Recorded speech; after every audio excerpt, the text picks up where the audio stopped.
இந்த மாதிரி சேத்துல முக்கின வண்டி எடுக்கிறது எவ்வளோ கஷ்டம் தெரியுங்களா? அதுவும் வந்து டிரைவர் முக்கி பார்த்து கிளட்ச் பிளேட் தேஞ்சது தான் மிச்சம்ன்ட்டு பார்த்தீங்கன்னா 2 கிரேனை கூப்பிட்டு முன்னாடி ஒரு தூக்கியும் பின்னாடி ஒரு ரோப்பையும் போட்டு வண்டியை முன்னாடி இழுத்து பின்னாடி தூக்கி செயினை போட்டு எப்படி இழுக்கிறாங்க பாருங்கள். வண்டியை அதில் மாட்டி அந்த கிராஸ் பார் இருக்கும் அதில் செயினை மாட்டி வண்டி இழுக்கிறாங்க.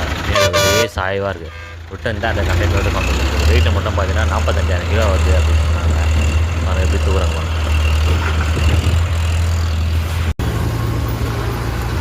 எப்படியோ ஒரு வழியாக பார்த்தீங்கன்னா வந்து அந்த சேத்துல பள்ளத்துலேருந்து பார்த்தீங்கன்னா வந்து கண்டெய்னர் மேலே இழுத்துட்டாங்க.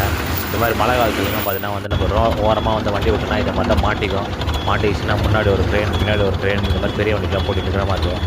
கார் கூட பார்த்தேன் சேத்துல போய் சொருவிட்டார். அவரும் பார்த்தீங்கன்னா அந்த மாதிரி க்ரெயினை வச்சு தான் எடுத்தாங்க.